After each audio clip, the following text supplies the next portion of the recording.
आज की इस वीडियो में हम जानेंगे पितृपक्ष में मंदिर की घंटी क्यों नहीं बजाते। पितृपक्ष का समय हिंदू धर्म में बेहद पवित्र माना जाता है। ये वो 15 दिन होते हैं जब हर इंसान अपने पूर्वजों को याद करता है और उनके लिए तर्पण और श्राद्ध करता है। मान्यता है कि इन दिनों में पितृलोक के द्वार खोल जाते हैं और हमारे पूर्वज धरती पर आते हैं ताकि अपने वंशजों के हाथ से अर्पित भोजन और जल स्वीकार कर सकें। यही कारण है कि इन दिनों में कई तरह की परंपराएं और नियम बताए गए हैं। इन्हीं नियमों में से एक बड़ा रहस्यमय नियम है कि पितृपक्ष में मंदिर की घंटी नहीं बजाई जाती। सामान्य दिनों में मंदिर की घंटी को शुभ माना जाता है, लेकिन पितृपक्ष में घंटी बजाना वर्जित होता है। आखिर ऐसा क्यों है? इस सवाल का जवाब हमें धार्मिक ग्रंथों, पुरानी कहानियों और गूढ़ मान्यताओं में मिलता है। मंदिर की घंटी का महत्व बहुत बड़ा है। जब भी कोई मंदिर में प्रवेश करता है तो सबसे पहले घंटी बजाता है।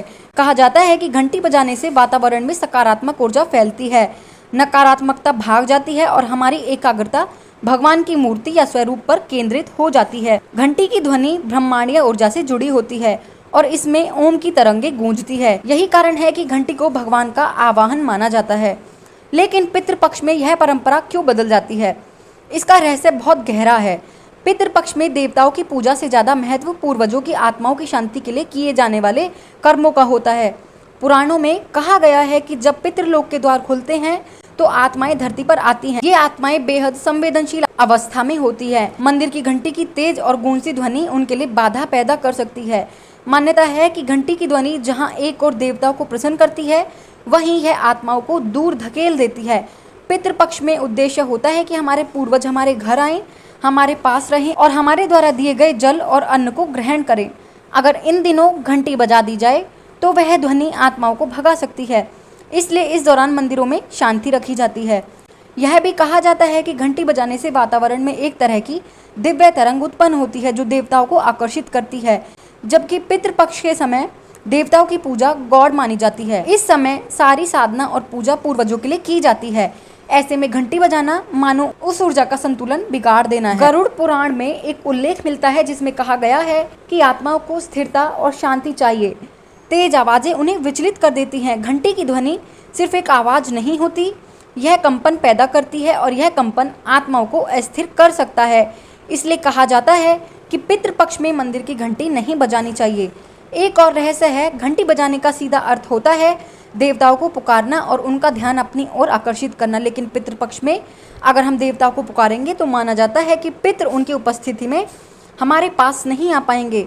देवताओं की आभा इतनी प्रखर होती है कि आत्माएं उनके सामने टिक नहीं पाती। यही कारण है कि पितृपक्ष में घंटी बजाने को मना किया गया है। कुछ प्राचीन कथाएं भी इस नियम को और रहस्यमय बना देती हैं। कहा जाता है कि त्रेता युग में जब श्राद्ध परंपरा की शुरुआत हुई तब ऋषियों ने इस नियम को बनाया। उन्होंने देखा कि श्राद्ध कर्म के दौरान अगर कहीं घंटी बज जाती है तो आत्माएं वहां से तुरंत हट जाती हैं और तर्पण अधूरा रह जाता है। तभी से यह नियम बन गया कि पितृपक्ष में घंटी ना बजाई जाए। गाँव में आज भी यह परंपरा निभाई जाती है। लोग पितृपक्ष में मंदिरों में पूजा तो करते हैं लेकिन घंटी को छूते तक नहीं है। कई जगह तो मंदिर के पुजारी खुद घंटी को बांध देते हैं ताकि कोई भूल से भी ना बजा दे। इसे अपशगुन माना जाता है। आध्यात्मिक दृष्टि से भी इसका गहरा रहस्य है। घंटी की आवाज मन को बाहर की ओर खींचती है, जबकि पितृपक्ष का समय अंतर्मन की साधना का है। इस दौरान व्यक्ति को शांत होकर अपने पूर्वजों की आत्मा को स्मरण करना चाहिए। घंटी बजाने से मन बाहरी जगत में चला जाता है और श्राद्ध का महत्व घट जाता है। वैज्ञानिक दृष्टि से देखें तो भी घंटी की ध्वनि में तरंगे होती हैं। ये तरंगे किसी भी ऊर्जा को स्थिर नहीं रहने देती। आत्मा ऊर्जा का ही रूप होती है, इसलिए घंटी की ध्वनि आत्माओं को अस्थिर कर देती है। यह मान्यता आज भी कई आध्यात्मिक शोधकर्ताओं को सोचने पर मजबूर करती है। पितृपक्ष में घंटी न बजाने की एक और मान्यता है। कहा जाता है कि घंटी बजने से आसपास की नकारात्मक शक्तियां भाग जाती हैं, लेकिन पितृपक्ष में सिर्फ सकारात्मक आत्माएं ही नहीं आती, कभी कभी अधूरी इच्छाएं वाली आत्मा भी भटक कर आ सकती हैं। ऐसे में घंटी बजने से वे क्रोधित हो सकती हैं और परिवार को कष्ट दे सकती हैं। इसलिए इस समय शांति बनाए रखने का निर्देश है। पुरानी कथाओं में वर्णन है कि एक बार किसी राजा ने पितृपक्ष में घंटी बजा दी। उसके बाद उसके राज्य में अकाल और बीमारियां फैल गईं। जब ऋषियों ने कारण पूछा तो उन्होंने बताया कि घंटी की ध्वनि से आत्माएं असंतुष्ट होकर लौट गई और अपने वंशजों को श्राप दे दिया। तब से लोग इस नियम का पालन और भी सख्ती से करने लगे। यह भी मान्यता है कि पितृपक्ष का हर दिन किसी न किसी तिथि और देवता से जुड़ा होता है, लेकिन इन दिनों में देवताओं की पूजा केवल औपचारिक रूप से की जाती है। असली महत्व पितृ कर्म का होता है। घंटी बजाकर हम जैसे भगवान को आमंत्रित कर देते हैं और पितृ कर्म गौड़ हो जाता है। यही कारण है कि परंपरा में यह वर्जित किया गया है। संक्षेप में कहा जाए तो घंटी बजाने का काम देवताओं को बुलाने का है, लेकिन पितृपक्ष में हमें अपने पितरों को बुलाना होता है। दोनों में अंतर है। यही कारण है कि पितृपक्ष के 15 दिन घंटी नहीं बजाई जाती। तो दोस्तों, आप इसके बारे में क्या कहना चाहते हैं कमेंट बॉक्स में बताएं। क्या ये सच है या झूठ, आप कमेंट बॉक्स में जरूर बताएं। और ये वीडियो अच्छा लगा हो तो फैमिली फ्रेंड्स के साथ शेयर करना, ताकि वो भी इस अपशकुन से बच सकें।